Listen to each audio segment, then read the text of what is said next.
पुष्कर जी को जय श्री राम। जय श्री राम, जय श्री राम। धामी जी को जय श्री राम। श्री राम, जय श्री राम। धामी जी को जय श्री राम। जय श्री राम, जय श्री राम। धामी जी को जय श्री राम। जय श्री राम, जय श्री राम। वकील जी को जय श्री राम। जय श्री राम, जय श्री राम। वकील जी को जय श्री राम। जय श्री राम, जय श्री राम। पुष्कर जी को जय श्री राम। जय श्री राम, जय श्री राम। धामी जी को जय श्री राम। जय श्री राम, जय श्री राम। धामी जी को जय श्री राम। जय श्री राम, जय श्री राम। पुष्कर जी को जय श्री राम। जय श्री राम, जय श्री राम। वकील जी को जय श्री राम। जय श्री राम, जय श्री राम। एक बार मेरा यहाँ पर जो हमारी विधानसभा के पूजन कार्यकर्ता बैठे हैं, सबसे अनुरोध है कि अपने स्थान पर खड़े होकर जोरदार तालियों के बिना आगे जोरदार तालियों के साथ आराधना करके शेर जिन्होंने उनका करना विषय छोड़ा है और दूसरी बार भारी बहुमत से राज्य सरकार बनाकर नरेंद्र मोदी का आगमन किया है। ऐसे पुष्कर जी को पुष्कर जी का जय श्री राम। जय श्री राम, जय श्री राम। पुष्कर जी का जय श्री राम। जय श्री राम, जय श्री राम। पुष्कर जी का जय श्री राम। जय श्री राम, जय श्री राम। धामी जी को जय श्री राम। जय श्री राम, जय श्री राम। मैं अनुरोध कर रहा हूँ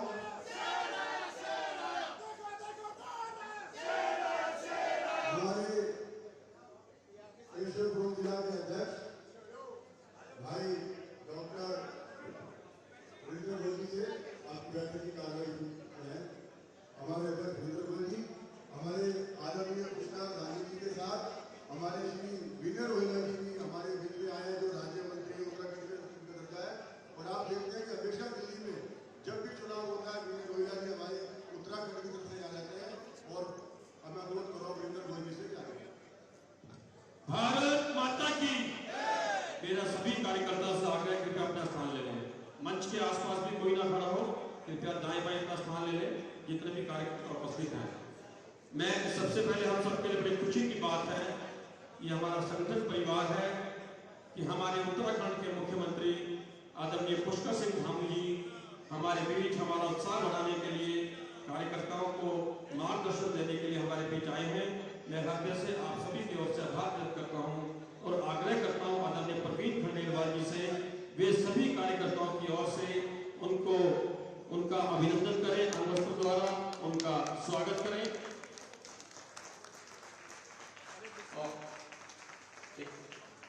और मैं राजेश भाटिया जी जो हमारे लोकसभा के प्रभारी हैं पूरे चुनाव के, वो शॉल द्वारा आदरणीय पुष्कर सिंह धामी जी का अभिनंदन करें, स्वागत करें। आप सब तालियां करतल ध्वनि से आदरणीय पुष्कर सिंह धामी जी का अभिनंदन करते रहें, स्वागत करते रहें। मैं अशोक गोयल देवला जी जो हमारे संयोजक हैं, उनसे भी आग्रह करूंगा कि वे शॉल द्वारा आदरणीय पुष्कर सिंह धामी जी आप सभी और आप सभी की ओर से मैं जय घोष करवाऊंगा, अभिनंदन करवाऊंगा। पुष्कर जी को जय श्री राम। जय श्री राम। पुष्कर जी को जय श्री राम। जय श्री राम, जय श्री राम। मोदी जी को जय श्री राम। जय श्री राम, जय श्री राम। खंडेलवाल जी को जय श्री राम। जय श्री राम, जय श्री राम। हम अब आज का विषय बैठक प्रारंभ करते हैं। मैं सीधा आग्रह करता हूं आदरणीय प्रवीण खंडेलवाल जी से, जो आज की बैठक का जो मेन उद्देश्य है कि जो मेरी ताकत है हमारे संगठन की, त्रिदेव जो हमारे बूथ पे हैं, जो जी जान से पिछले 3 महीने से काम कर रहे थे, उनसे मैं वन टू वन बात कर सकूं, उनसे विचार विमर्श कर सकूं। मैं सीधा आग्रह कर रहा हूं आदरणीय प्रवीण खंडेलवाल जी से। हम सबके आदर और सम्मान के योग्य उत्तराखंड के यशस्वी मुख्यमंत्री, बहुत ही सहज, सरल और सुलभ आदरणीय श्री पुष्कर धामी जी का मैं चांदनी चौक लोकसभा के एक कार्यकर्ता की ओर से आपका अभिनंदन करता हूँ, वंदन करता हूँ, आपको प्रणाम करता हूँ। ये चांदनी चौक की जो लोकसभा है वो पूरे हिंदुस्तान की अनूठी लोकसभा है। चांदनी चौक में वो ऐतिहासिक लाल किला है जहां हर वर्ष देश के प्रधानमंत्री आकर के अपना भाषण देते हैं। उसी चांदनी चौक में गुरु गोविंद सिंह जी की शहादत का प्रतीक गुरुद्वारा शीशगंज भी है। और बहुत कामों के लिए चांदनी मशहूर है, लेकिन धामी जी चाट पकौड़ी के लिए भी चांदनी चौक की बहुत मशहूर है। तो ऐसी चांदनी चौक के इस अति विशिष्ट क्षेत्र में हमारे अति विशिष्ट अतिथि का मैं वंदन करता हूं।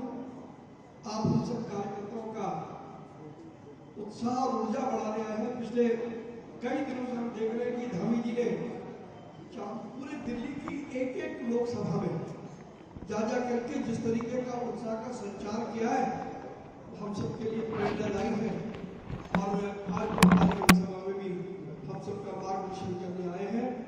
एक बार फिर जोरदार तालियों से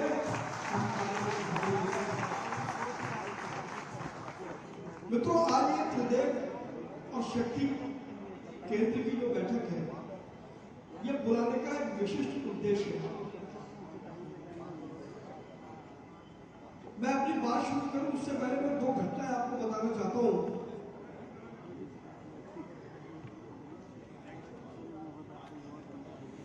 ये केवल 5 मंडल की विधानसभा के हमारे त्रिदेव और शक्ति केंद्र है।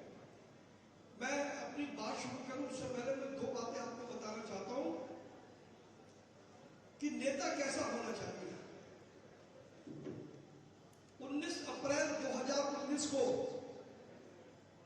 मैंने प्रधानमंत्री श्री नरेंद्र मोदी जी को दिल्ली के तालकटोरा स्टेडियम में बुलाया देश भर के व्यापारियों को संबोधित करने के लिए।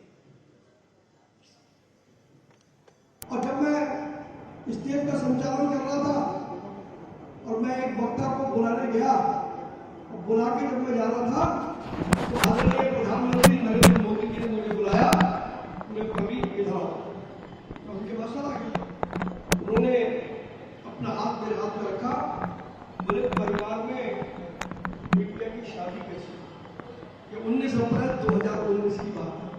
एक बार तो मैं ही असमंजस में पड़ गया, प्रधानमंत्री जी मेरे परिवार में भी शादी की बात कर रहे हैं। तो मुझे एकदम ध्यान आया कि दिसंबर में मेरी भतीजी की शादी थी। और आप देखें प्रधानमंत्री जी को, और उन्होंने इसके बाद जो कहा, देश के शीर्ष नेता ने, जो आज विश्व के शीर्ष नेता है, माफ करना मैं आ नहीं पाया क्योंकि मैं दिल्ली से बाहर था। इतने बड़े नेता मेरे जैसे छोटे कार्यकर्ता के विषय में उनको ये याद था कि 5 महीने पहले मेरे परिवार में कोई प्रसंग था और वो जा नहीं पाए। ये होती है बड़े नेता कार्यकर्ता की संभाल कैसे। ये पहला बात। कल हमारी जनसभा थी, आदरणीय प्रधानमंत्री जी उसके अंदर में आए। मैंने जब उनको पटका पहनाया तो आदरणीय प्रधानमंत्री जी ने कहा, तुम्हारे पैर में चोट लग गई थी, तुम्हारे हाथ में चोट लग गई थी, तुम्हारा क्या हाल है। मित्रों, मैं केवल ये बताना चाहता हूं कि उतने बड़े स्तर के नेता अपने छोटे छोटे कार्यकर्ता का ध्यान रखते हैं कि उनको तकलीफ थोड़ी होगी। इससे और मैं आपको भरोसा देता हूं कि मैं भी अपने नेता आदरणीय प्रधानमंत्री नरेंद्र मोदी की भांति अपने लोकसभा के एक एक कार्यकर्ता की संभाल करूंगा। ये मेरा संकल्प है। आप जो त्रिदेव यहां बैठे हैं, पार्टी ने इसलिए त्रिदेव का निर्माण किया कि जब सृष्टि की बात होती है तो ब्रह्मा विष्णु महेश, वो 3 लोग सृष्टि चलाते हैं। और जब चुनाव का मौका आता है तो फिर हमारे त्रिदेव, बूथाध्यक्ष, BLA 2 और पालक, वो चुनाव को जिताते हैं। इसलिए पार्टी ने हम सबको त्रिदेव कहा। और रही बात शक्ति केंद्र की, तो शक्ति की जो स्वरूप है वो दुर्गा है। तो हमारे जितने भी शक्ति केंद्र के लोग हैं वो अपनी पूरी शक्ति से हमारे तीनों जो त्रिदेव हैं उनके पालक बन करके उनका काम करते हैं। और वास्तव में अभी तक का जो चुनाव था वो हवा बनाने का चुनाव था। अब ये जो बनी हुई हवा है, इस हवा को हमें 25 मई को हर पोलिंग बूथ तक, हर वोटिंग मशीन तक लेकर के जाना है। ये जिम्मेदारी हमारे त्रिदेव की और हमारे शक्ति केंद्र अध्यक्षों की। इसीलिए मैंने निवेदन किया कि मैं आप सबसे मिलना चाहता हूं। अभी तक मैं मंडल से, जिले से, हमारे ऊपर की जो टीम है, त्रिदेव से ऊपर के जितने भी लोग हैं, अभी तक हमने उन लोगों से मुलाकात की है। लेकिन एक कैंडिडेट होने के नाते जो व्यक्ति मेरे लिए मरेंगे, मेरे लिए खपेंगे, कम से कम उनके साथ मेरी बातचीत तो हो जाए। इसलिए मैंने निवेदन किया कि आज ये त्रिदेव की बैठक है, ये आज की तीसरी बैठक है। 2 बैठक कल होंगी और हमारे पूरे जो 5000 के लगभग कार्यकर्ता हैं, हमारे यहाँ 1531 बूथ हैं, तो लगभग 5000 कार्यकर्ताओं के साथ मेरा मिलना जुलना हो जाएगा, ताकि आपको भी ये लगना चाहिए कि जिसके लिए हम वोट मांग रहे हैं वो भी आपके साथ चट्टान की तरीके से मजबूती से खड़ा है। ये विश्वास मैं आपको दे रहा हूं।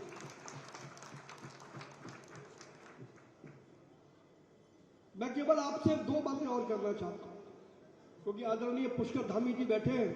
मेरा लोभ है कि आदरणीय पुष्कर धामी जी हमको मार्गदर्शन दे, वो ज्यादा से ज्यादा बोले। मैं तो फिर आपके साथ फिर बात करूंगा। वैसे तो आदरणीय धामी जी ने भी कहा है, जितनी बार बुलाओगे उतनी बार चांदनी चौक आऊंगा। तुम मन से बुलाओ, मैं मन से आऊंगा। धामी जी का स्वागत, वो कह रहे जीतने के बाद मैं जरूर आऊंगा। तो एक बार जोरदार तालियों से धामी जी का स्वागत करें, क्योंकि धामी जी साधारण धरती से नहीं आए दोस्तों, धामी जी देवभूमि से आए।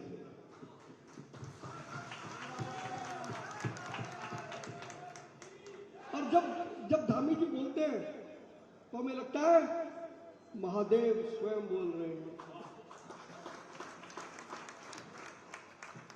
मैं आप सबको केवल ये याद दिलाना चाहता हूं कि 25 मई की सारी व्यवस्थाएं, हमारी टेबल समय से लग जाए, हमारे BLA-2 7 बजे से 6 बजे तक अपने पोलिंग बूथ पर पहुंच जाए, और बाहर हमारे पालक और बूथ अध्यक्ष वोटरों को लाने ले जाने की व्यवस्था पूरी तरीके से करें।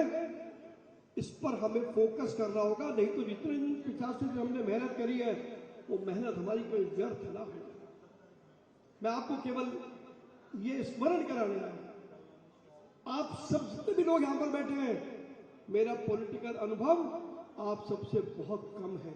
मैं आपको ज्ञान देने की चेष्टा नहीं कर रहा, मैं केवल आपको स्मरण कराना चाहता हूं कि अब वक्त आ गया है कि चांदनी चौक की सीट को रिकॉर्ड मतों से हमें जीत करके प्रधानमंत्री नरेंद्र मोदी जी को हमको देना। मैं आप सबको केवल ये कहना चाहता हूं, हमारे जो BLA-2 अंदर बैठेंगे वो मजबूती से काम करें। हमने जगह जगह पर फ्लाइंग स्क्वाड बनाए हैं। अगर आपको कोई भी दिक्कत आ जाए तो 5 मिनट के अंदर हमारा फ्लाइंग स्क्वाड आपके पास में पहुंचेगा। कोई चिंता करने की जरूरत नहीं है। इसके साथ पोलिंग की जो और बहुत सारी चीजें हम और आप जानते हैं, मैं उसकी हिंदी यहां पर नहीं करूंगा।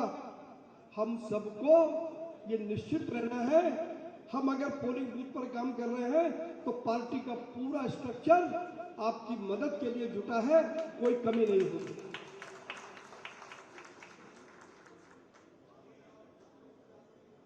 सिर्फ हमें रिकॉर्ड वोटों से चुनाव जीतना है।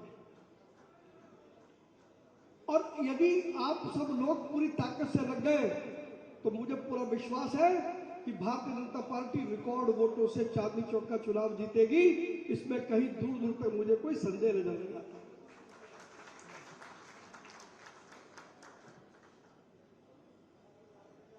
मैं आपको 2 बातें और कहकर के अपनी बात समाप्त करूंगा। आप सब लोग पूरी ताकत से अब तक लगे हुए हैं और आगे भी 4 दिन पूरे चुनाव का दारोमदार आपके कंधों पर टिका है। और मुझे पूरा विश्वास है कि आप अपना सर्वस्व झोंक देंगे, चाहे कुछ भी हो जाए। 7 बजे से 6 बजे तक का पोलिंग का टाइम है। पोलिंग हमारी पूरी हो जाए, हमारा फोकस BNS 2 का उस पर रहे, बाहर के जो कार्यकर्ता है उनको अपनी जिम्मेदारी पूरी करें, समय से टेबल लग जाए। हमारी टीम ने निश्चित किया है समय से नाश्ता पहुंचेगा, समय से खाना पहुंचेगा, समय से शाम को आपका नाश्ता पहुंचेगा। और क्योंकि धूप बहुत है, गर्मी बहुत है, हमने तय किया कि जो बाहर टेबल लगेंगी उसके ऊपर एक छतरी लगेगी जिसका रंग दूर से पता लग जाएगा। जब रंग भगवे रंग की छतरी लगी होगी तो पता लगेगा कि भाजपा की टेबल यही है। और उसके अलावा हम हर पोलिंग बूथ पर 10-10 टी-शर्ट देने वाले हैं, जो भी भगवा होगी तो दूर से पता लगेगा कि भारतीय जनता पार्टी का कार्यकर्ता ये व्यक्ति है। तो व्यवस्थाएं सारी अपनी जगह पर निश्चित होंगी, आप बिल्कुल बेफिक्र रहिए। 6 बजे के बाद जब तक पोलिंग न पूरी हो जाए तब तक किसी को भी पोलिंग स्टेशन छोड़ना नहीं है। और उसके बाद ईवीएम पैक हो जाए, ईवीएम सील हो जाए, तब तक पोलिंग स्टेशन पर डटे रहना। अब मैं 2 बातें बताना चाहता हूं जो मेरे और मेरे परिवार ने तय की है। ये कोई प्रलोभन नहीं है। आप सब लोग भाजपा के लिए, मैं क्योंकि कैंडिडेट हूं, मेरे लिए आप सर्वस्व न्यौछावर कर रहे हो तो मेरा भी कर्तव्य बनता है। पहली बात तो मैं आपको एक बात बता दूं, जैसे मैंने आपको बताया, जैसे प्रधानमंत्री जी ने मेरी संभाल करी, एक कार्यकर्ता की संभाल करी, मैं अपने मन से, वचन से, कर्म से आपका मान, सम्मान, स्वाभिमान और विश्वास गिरने नहीं दूंगा। मुझे महादेव की सौगंध है। मैं एक एक कार्यकर्ता के साथ मजबूती से खड़ा रहूंगा। मुझे मालूम है कुछ खट्टे मीठे अनुभव मेरे खुद के भी हैं, आपके भी होंगे, लेकिन मैं आपको भरोसा देता हूं क्योंकि मैं एक व्यापारी हूं। व्यापारी की जेब में कुछ नहीं होता साहब, जो कुछ होता है व्यापारी की जबान पर होता है। और मैं अपनी जबान का पक्का हूं, मैं अपनी जबान का पक्का हूं। तो चुनाव 25 मई तक का समय मेरा है, उसके बाद 5 साल आपके हैं। अब क्योंकि आप अपना पूरा झोंकेंगे और आप सब लोगों ने ये तय कर दिया कि आप जिताएंगे, तो मैंने भी तय किया है जितने पोलिंग बूथ हैं हर पोलिंग बूथ का एक टारगेट होगा। 3 पोलिंग बूथ का एक शक्ति केंद्र का टारगेट होगा। और शक्ति केंद्र के बाद मंडल का टारगेट होगा, और मंडल के बाद विधानसभा का टारगेट होगा, और विधानसभा के बाद जिले का टारगेट होगा। और जितने भी लोग टारगेट पूरा करेंगे, मैं फिर कह रहा हूं, यह प्रलोभन नहीं है, ये मैं और मेरे परिवार की आप सबके प्रति सद इच्छा है। जिनके भी टारगेट पूरे होंगे, चुनाव में जीत के कुछ दिन के बाद 4 डेस्टिनेशन हमने तय किए हैं। पहला गोवा, दूसरा अयोध्या, तीसरा काशी, चौथा महाकाल,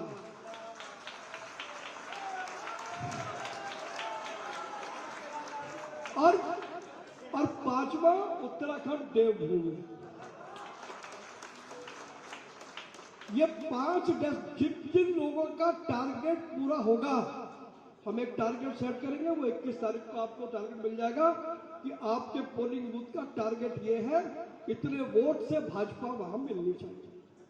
और जिसने टारगेट पूरा कर दिया, मैं और मेरा परिवार नतमस्तक है, मैं सर झुकाता हूं, बहुत विनम्र भाव से कह रहा हूं। ये 5 डेस्टिनेशन में जिसको गोवा जाना हो वो गोवा तय कर ले, जिसको अयोध्या जाना हो वो अयोध्या तय कर ले। आपको यहां से लेकर के जाने का, ठहराने का, खिलाने का, और बहुत अदब के साथ कह रहा हूं, मुख्यमंत्री जी बैठे, गोवा में पिलाने का नहीं, गोवा में पिलाने का नहीं। बाकी सभी जगह पर, और क्योंकि मुख्यमंत्री स्वयं बैठे हैं तो भाजपा के कार्यकर्ता जाएंगे तो देवभूमि में वीआईपी व्यवस्था तो हो ही जाएगी। तो ये ऐसा मेरा और मेरे परिवार की इच्छा है कि एक बार चुनाव में जीत जाए, सारे कार्यकर्ता अपना टारगेट पूरा करें और सबको लेकर के जब चलेंगे तो मित्रता बढ़ेगी। मैंने बार बार कहा, मैं आपका मित्र बन करके काम करना चाहता हूं, मैं आपका दोस्त बन करके काम करना चाहता हूं, मैं अच्छा काम करना चाहता हूं, मैं सच्चा काम करना चाहता हूं। तो जब हम साथ साथ जाएंगे, एक दूसरे से और नजदीकियां बढ़ेंगी, एक दूसरे से और समझ बढ़ेगी और हम सब मिल करके भारतीय जनता पार्टी को मजबूत करेंगे। तो मेरा ये ऑफर स्वीकार है? स्वीकार है? कितने लोग टारगेट पूरा करेंगे? कुछ के हाथ नहीं उठ रहे।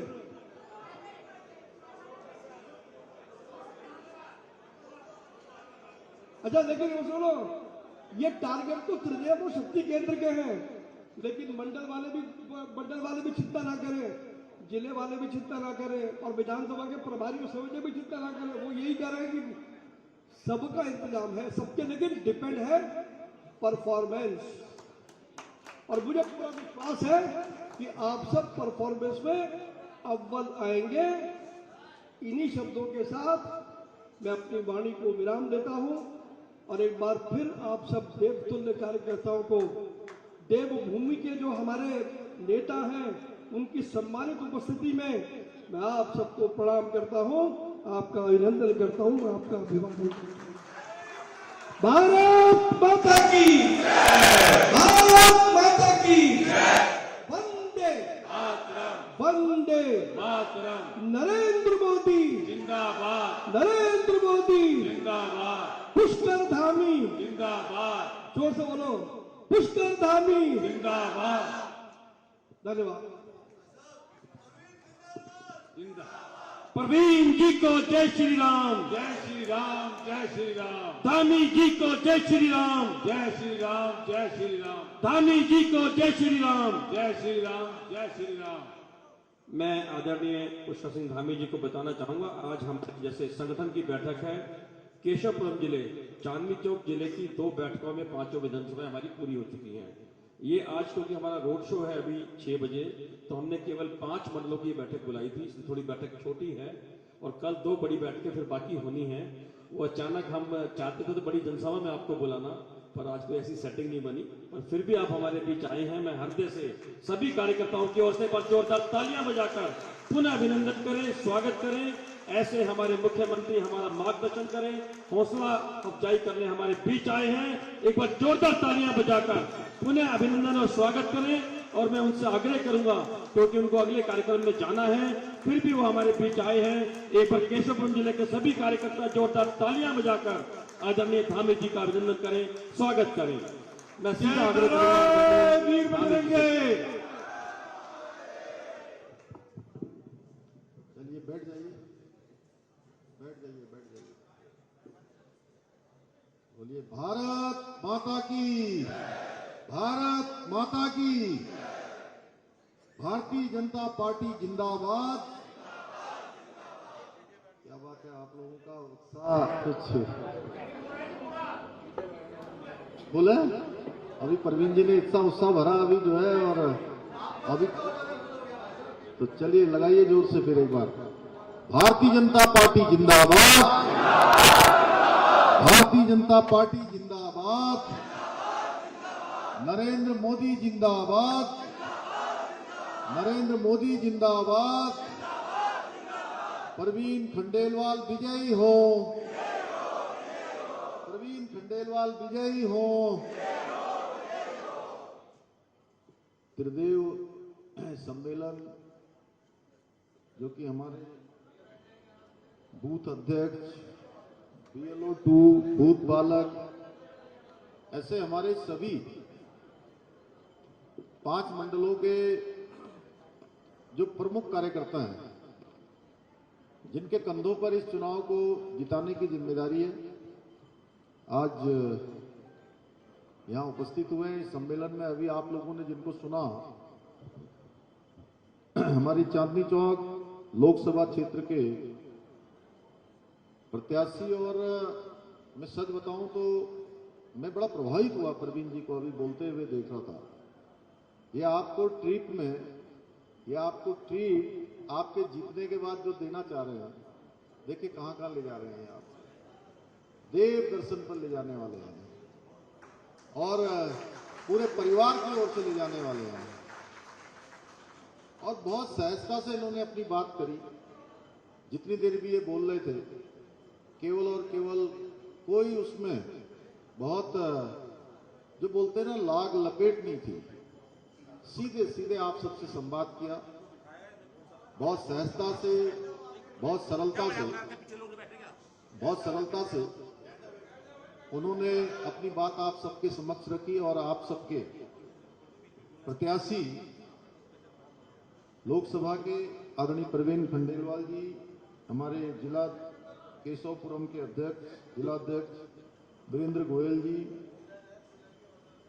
इस लोकसभा के प्रभारी और हम सबके बड़े पुराने मित्र, जिन्होंने उत्तराखंड में भी लगभग 2 महीने रहकर 20 विधानसभा क्षेत्रों में काम किया, आदरणीय राजेश भाटिया जी, चुनाव के संयोजक, हमारे बहुत पुराने पार्टी के तपे तपाए सिपाही श्री अशोक गोयल जी, श्री शशि जेटली जी सह संयोजक, और मेरे साथ उत्तराखंड सरकार में मेरे सहयोगी आदरणीय विनय रोहेला जी, एवं हमारे सभी देवतुल्य कार्यकर्ता भाइयों एवं बहनों, मैं सबसे पहले तो देवभूमि उत्तराखंड के मुख्य सेवक के नाते आप सबने मेरा स्वागत किया, प्रवीण जी ने, मंच पर आसीन सब लोगों ने, मैं भी आप सबका अपनी ओर से स्वागत करता हूं, आप सबका अभिनंदन करता हूं और माननीय प्रधानमंत्री जी की राम राम अपने माध्यम से आप तक पहुंचाता हूं। सबको मेरी राम राम। भाइयों बहनों, ये चुनाव हमारा बहुत ही महत्वपूर्ण चुनाव है और इस चुनाव में हम सबका मुकाबला किसी पार्टी से नहीं होने वाला है। यहाँ आम आदमी पार्टी से भी नहीं है, कांग्रेस पार्टी से भी नहीं है, इंडी गठबंधन से भी नहीं है। इस बार का जो हमारा मुकाबला है वो मौसम से होने वाला है। मौसम, जो तापमान आप देख रहे हैं लगातार बढ़ा हुआ है, आज मुझे लगता है कि 42 डिग्री से कम नहीं होगा, 45 के आसपास होगा। हालांकि मुझे इसलिए कम लग रहा है कि मैं तेलंगाना और जो है बंगाल और ऐसे राज्यों में घूम कर आ रहा हूं, वहां भी चुनाव प्रचार में, तो वहां के मुकाबले प्रवीण भाई आपके यहाँ बहुत कम लग रहा है मुझे। तो मुझे यहाँ की गर्मी का बहुत एहसास नहीं हो रहा है। हालांकि मैं देवभूमि उत्तराखंड का रहने वाला हूँ, आपको पता है वहां पर कैसा मौसम रहता है, लेकिन उसके बावजूद भी लगातार 1 महीने का लगभग का प्रवास हो गया है। अनेक स्थानों पर गया हूं, अलग अलग प्रदेशों में गया हूं, पूरे देश के अंदर, पूरब से लेकर पश्चिम, उत्तर से लेकर दक्षिण, एक ही हवा चल रही है। वो हवा है नरेंद्र मोदी जी की हवा और भारतीय जनता पार्टी की हवा। और ये मान लीजिए कि हम सब लोगों को बड़ा गर्व होना चाहिए कि हम लोग भारतीय जनता पार्टी में काम करते हैं। अब आप कहेंगे कि हम भारतीय जनता पार्टी में काम करते हैं, तो दूसरे लोग कहेंगे हमें भी गर्व होना चाहिए, हम भी किसी न किसी पार्टी में काम करते हैं, कांग्रेस में करते हैं, आप पार्टी में करते हैं, समाजवादी पार्टी में करते हैं, बहुजन समाज पार्टी में करते हैं, या किसी क्षेत्रीय दल में काम करते हैं। भाइयों बहनों, भारतीय जनता पार्टी की जब भी सरकार रही है, चाहे वो अटल जी की सरकार हो जिन्होंने परमाणु में पोखरण का परीक्षण किया, और देश के अंदर पहला ऐसा युद्ध हुआ। मैं एक सैनिक परिवार से आता हूं, मैं एक सैनिक का बेटा हूं, इसलिए मैं बहुत देश की जो इस प्रकार की चीजें होती हैं उन पर हमेशा मेरा बहुत ध्यान रहता है। तो ये पहला देश का ऐसा युद्ध अटल जी के समय में कारगिल का युद्ध हुआ, जिस युद्ध में देश की सेना ने युद्ध के मैदान में भी युद्ध जीता और वार्ता की टेबल पर भी युद्ध जीतने का काम किया। परमाणु का पोखरण का परीक्षण अटल बिहारी वाजपेयी जी के समय में, बहुत सारे काम जो अटल जी के समय में शुरू हुए थे बीच में बंद हो गए। 10 सालों तक घोटालों की सरकार आ गई, घपले होते गए, घोटाले होते गए। रोज कोई दिन ऐसा नहीं होता था जिस दिन घोटाला ना हो। आपके यहीं दिल्ली में कभी कॉमनवेल्थ का घोटाला हो रहा था, कभी 2G स्पेक्ट्रम का घोटाला, कभी 3G स्पेक्ट्रम का घोटाला, कभी आवास का घोटाला, कभी जमीनों का घोटाला। तीनों जगह घोटाले, जमीन में भी, पाताल में भी और आकाश में भी। ऐसे घोटालों की सरकार उस समय आ गई और हमारी पहचान पूरे विश्व के अंदर ऐसी पहचान बन गई थी कि घपलों का देश, घोटालों का देश। और भारत, दब्बू भारत, पिछलग्गू भारत और विश्व के मंचों पर अपनी बात भी न कह सकने वाला भारत, अपने हितों को भी न करवा सकने वाला भारत, उस दब्बूपन से, उस पिछलग्गूपन से और एक तरह से भारत को उभारने का काम, विश्व में भारत का डंका बजाने का काम, पूरी दुनिया के अंदर भारत का मान सम्मान और स्वाभिमान बढ़ाने का काम, हर भारतीय को एक गौरव प्रदान करने का काम किसी ने किया है तो हमारे प्रधानमंत्री मोदी जी ने किया है। भाइयों बहनों, 2014 के बाद देश के अंदर अनेक ऐतिहासिक डिसीजन लिए गए और बहुत सारे बच्चे, देखिए मैं एक बात और आपसे कहना चाहता हूं, क्योंकि आप लोगों को एक ऐसा मैकेनिज्म बनाना है कि हमारे जो वोटर हैं, जो मतदाता हैं, वो घरों से निकले। हमारे जो नए मतदाता हैं, जो पहली बार वोट करने वाले हैं, जिनकी आयु 18 साल की हो रही होगी, उनको ये पता ही नहीं होगा कि 10 साल पहले आज से जब वो उनकी आयु 8 साल की होगी तो उनको नहीं पता उस समय कि कितने घपले होते थे, घोटाले होते थे, कैसे हमारे देश की पहचान बन गई। उनको भी ये बात हमारी पहुंचनी चाहिए कि अब में और तब में अंतर किस प्रकार का हो गया, कैसा भारत बदला है। ये सारा का सारा काम हमारे जिम्मे है भाइयों बहनों। अनेक ऐतिहासिक निर्णय पिछले 10 सालों में हो गए, चाहे हम जम्मू कश्मीर में धारा 370 हटने की बात करते हैं, चाहे 3 तलाक का जो कुप्रथा थी उस कुप्रथा का अंत करने का काम हो, या दिल्ली में सीए का कानून जब लाया जा रहा था तो देश में कुछ लोग यहाँ दिल्ली के अंदर शाहीन बाग पर किस प्रकार से जो है उपद्रव करने का काम कर रहे थे, वो सीए का कानून लागू हो गया। या देश पर हमला हुआ बालाकोट में, पुलवामा में अटैक होता है तो बालाकोट जाकर दुश्मन के उन आतंकियों के अड्डों को उड़ाने का काम, सर्जिकल स्ट्राइक से उनको समाप्त करने का काम भारत की सेना करती है।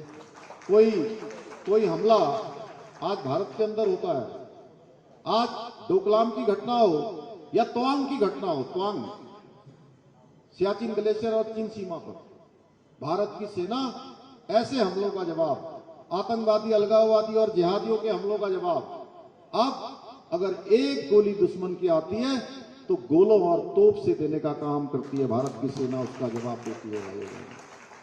और हम सब लोग बड़े सौभाग्यशाली हैं। सौभाग्यशाली हम लोग इसलिए हैं कि हम राम युग में हम सबको जीने का अवसर मिला है, फिर से राम युग में जीने का अवसर मिला है। आप देखिए, एक वो लोग होंगे जिनको त्रेता युग में जीने का अवसर मिला, त्रेता युग में जो पैदा हुए होंगे उन्होंने राम युग देखा होगा, और एक हम सब लोग हैं, लंबी प्रतीक्षा के बाद फिर से हम सब लोगों ने 22 जनवरी को देखा कि प्रभु श्री राम अपने घर में आ गए, उनकी प्राण प्रतिष्ठा हो गई और जन्मभूमि में फिर से विराजित हो गए। यह अवसर भी हमको प्रधानमंत्री मोदी जी के कारण मिल पाया भाइयों बहनों, लंबे समय से प्रतीक्षा थी। इसके अतिरिक्त अनेकों काम देश के अंदर आज, अभी ये कह रहे थे व्यापारी हूं प्रवीण जी, आज भारत के अंदर एक मैन्युफैक्चरिंग का हब बन रहा है। दुनिया की बड़ी बड़ी कंपनियां आज भारत आना चाहती हैं, भारत में निवेश करना चाहती हैं, भारत में उद्योग लगाना चाहती हैं। जितना विकास पिछले 10 सालों में हुआ है अगर हम 70 सालों से उसकी तुलना करेंगे तो ये 10 साल बहुत भारी पड़ने वाले हैं।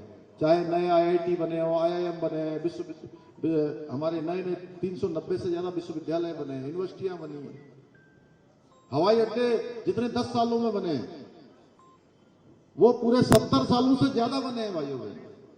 गरीब कल्याण की योजनाएं देश के अंदर जो लागू की गई हैं उससे हर एक व्यक्ति के जीवन को ऊपर उठने का मौका मिला है। 2014 से पहले भी योजनाएं बनती थी, लेकिन योजनाएं किसके लिए बनती थी? कुछ लोगों के लिए बनती थी, कुछ लोगों को लाभ पहुंचाने के लिए योजना बनती थी।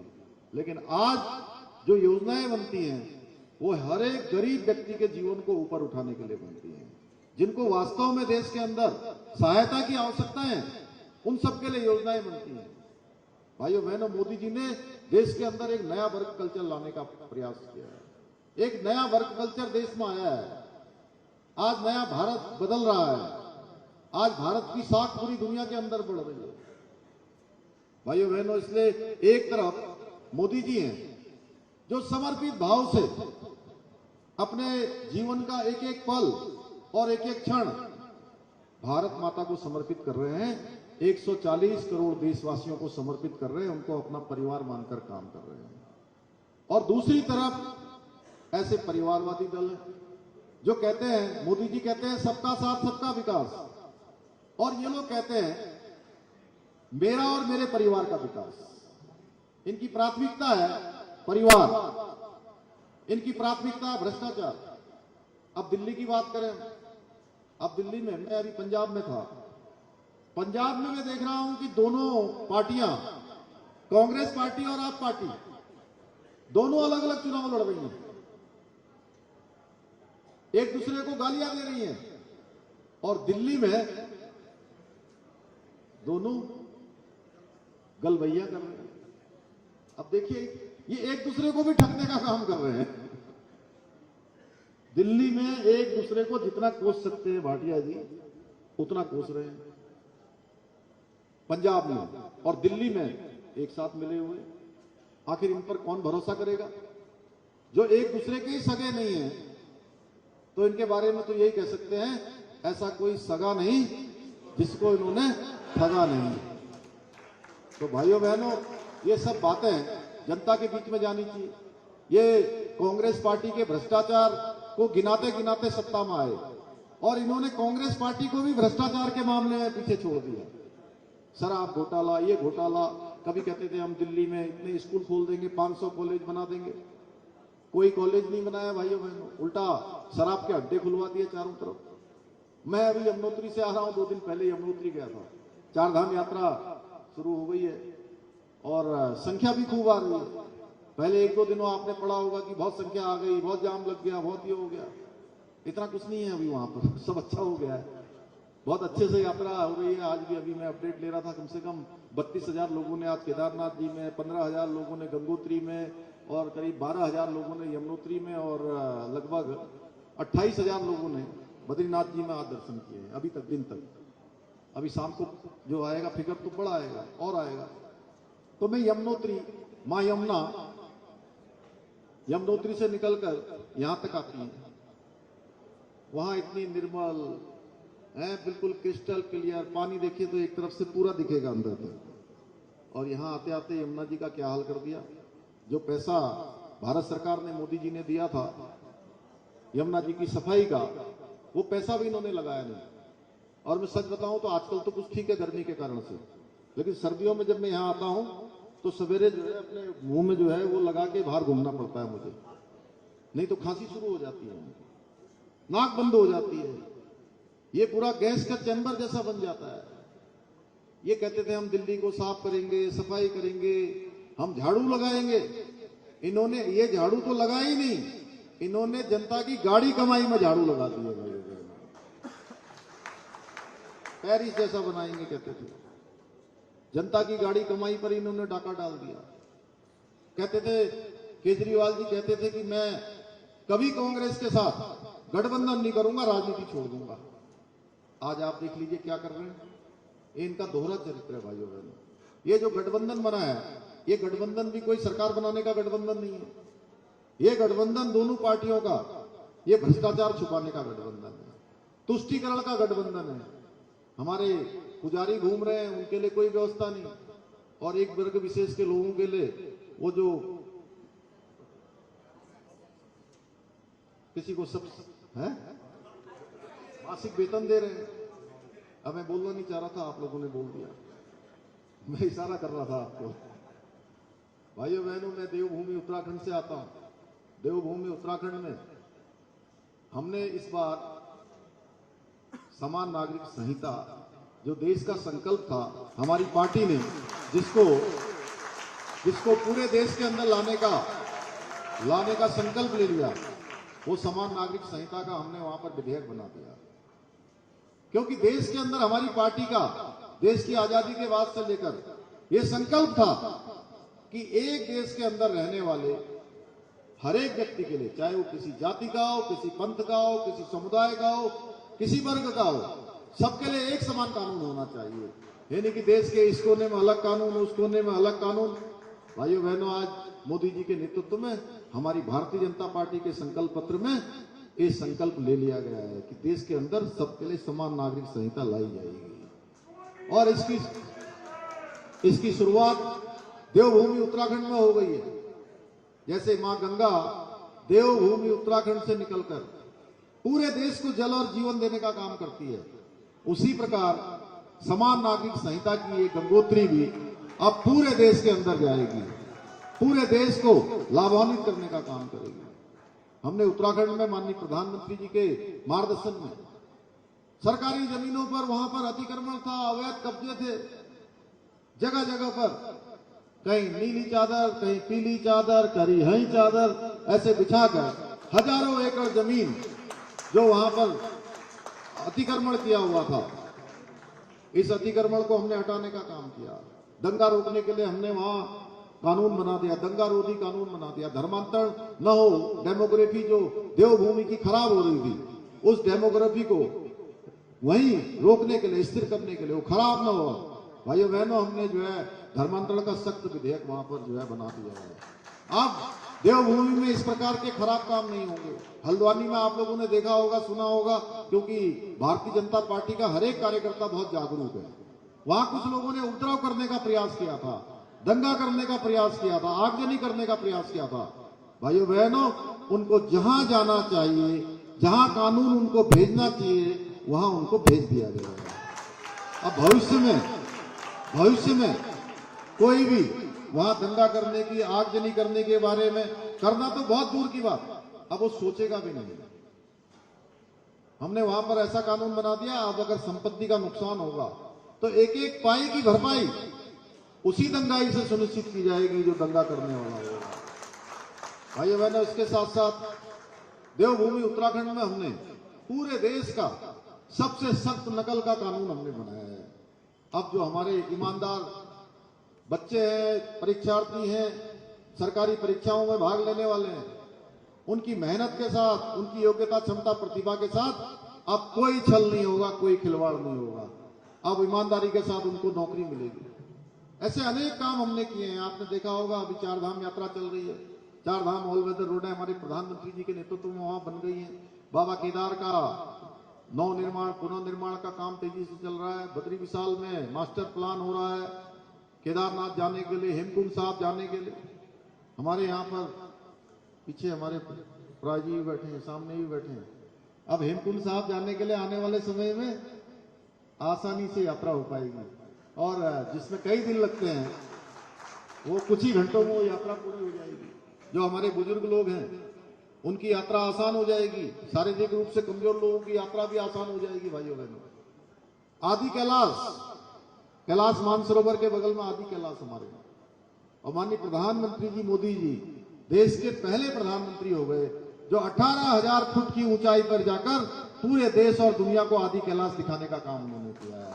सबका ध्यान उस तरफ ले गए हैं। भाइयों बहनों, इस प्रकार से हमारे जितने देव स्थान हैं वो जहां भी हैं, उनके नवनिर्माण का काम, पुनर्निर्माण का काम माननीय प्रधानमंत्री मोदी जी के नेतृत्व में तेजी से आगे बढ़ा है। ये हमारे सांस्कृतिक जागरण का एक नया कालखंड आया है। हमारी संस्कृति भी आगे बढ़ रही है, हमारा सनातन भी आगे बढ़ रहा है, हमारे धर्म कर्म के काम भी आगे बढ़ रहे हैं। और मोदी जी को देखकर अब चुनाव में इन लोगों को भी मंदिर भी जाना पड़ रहा है।